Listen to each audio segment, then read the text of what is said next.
Okoya Embassy. Today we are going to look at the topic for APC, everything is politics. Now, APC as a party, since from its inception, everything that they are doing is about politics. Since they won the elections in 2023, they have never really sat down to govern the people, to deliver the promises they made to the people. In everything they do, they put politics ahead of governance. The expectations of Nigerians is that after the electioneering and the elections, and you have won the election, it is expected that you sit down and govern the people and govern the nation, because that is what you were asking for. And now that you have been given the mandate, it is expected that everything about politics and politicking should have ended after the elections, and the party would have sat down to do governance. Because there are certain things that during your political campaigns you have promised the people. Now, Nigerians have not seen any of these promises. From the appointment of ministers to parastatals, everything, even the appointment is a reflection of politics.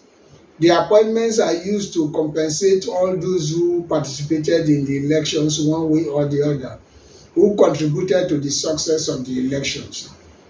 We do know that most of the times when you work for a political party and the political party wins the election, definitely you will be given some appointment, but it is expected that the appointment should reflect the nature of the governance.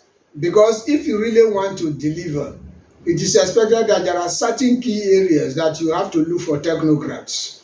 There are certain key areas that you really need to look for technocrats that will be able to deliver governance to the people. It's not everything that has to be by politics or by politicians. But if you look at the appointments at the ministerial and all that, you find out that they just look at people, pick them because they are people who contributed towards the success of the elections, and give them appointments. So some of the ministers, you are not even hearing about them. Nobody knows exactly what they are doing, whether they are in the administration or they are not in the administration. Now, these are specific areas that it looks as if they just give it to people because they are part of the politics. So they didn't know that there are certain areas that technocrats needs to handle. Take for example, we have not been hearing about the Minister of Information. We remember in previous government that the ministers of information are very powerful. They were key people to the administration, people who speak about the achievements and the direction that the government is going. But in this administration, we have not been hearing about the Minister of Information. The people we have been hearing about is the Minister of the Federal Capital Territory. It's like he's the Minister of Information and the Minister of the Federal Capital Territory. In the agricultural sector, we have not really had any major policy achievement that the Ministry of Agriculture have done in this administration. Everything about the Ministry of Agriculture is just silent. Nobody knows what is happening in the ministry, no policy on ground, no direction. So these are people, they just put them there just to complete the tenure. They are not really there to make impact. They are not really there to deliver on the promises of the party. What about the Ministry of Power? The Minister of Power, because when the president was campaigning, he said if he doesn't give us light in the first 4 years, that we should not vote him again for a second term. Now, what is happening with the light? Since 2023 till date, we have not seen any significant improvement in the light, in the area of light, in the area of provision of power and energy. So now, will they come back in 2027 to come and tell us to vote them again, when they, during their campaign, told us categorically that if they didn't give us light in the first 4 years, that we should not vote them again into power? So what are they coming back to campaign again in 2027? Now, that is another area.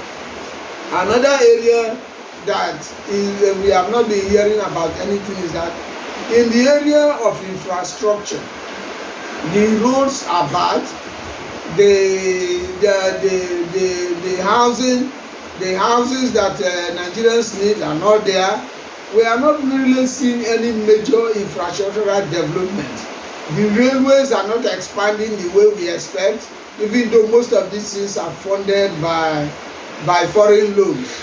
The roads are bad, but instead of fixing the roads that are bad so that we can be using those ones while they are working on the major roads that they are funding with foreign loans, we are even the roads that are bad are not fixed. So we are in a coma. We don't really know which direction that the government is going. We don't really know which promises they are actually fulfilling. Now, these are things they promise Nigerians. They will fix infrastructure. They will fix the health sector. They will fix the educational sector. And all these promises now is going to 4 years.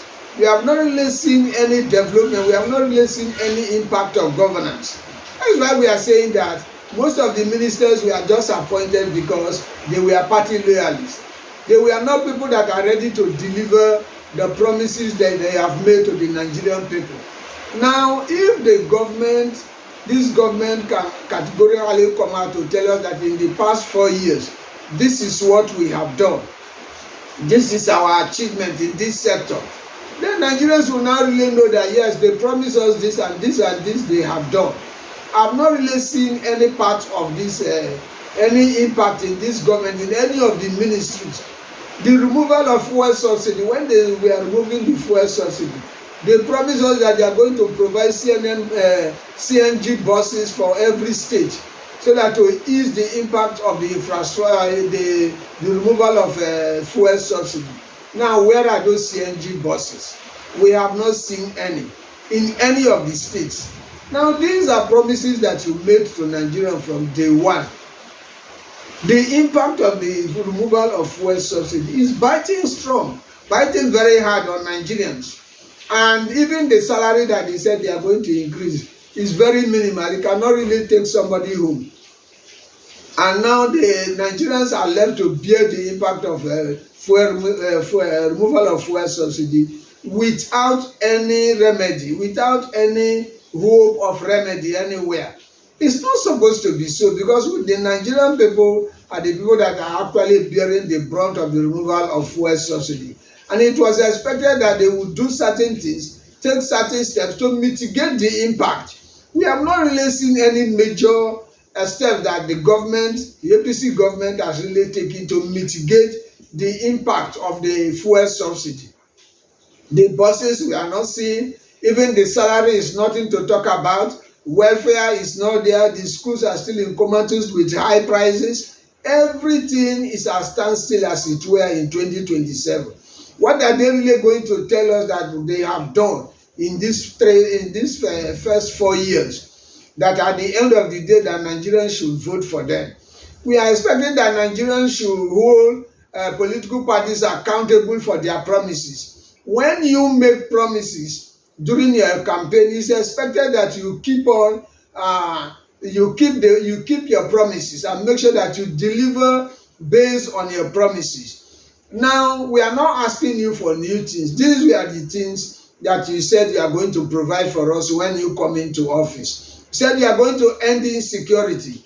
Now, what is the situation of the insecurity in Nigeria? Is it getting better or getting worse? So what actually does the APC government has done that they will come back again in 2027 to come and ask the Nigerian people to vote for them?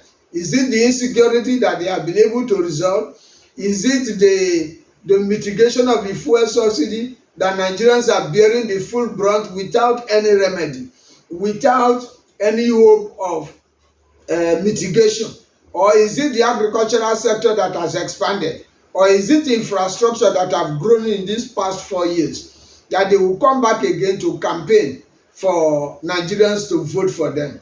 I think Nigerians should stand up and hold politicians accountable based on their promises. What are among the promises that the APC government promised Nigerians in the past 4 years, in the 2023 elections, that they've actually fulfilled, that today we should vote for them?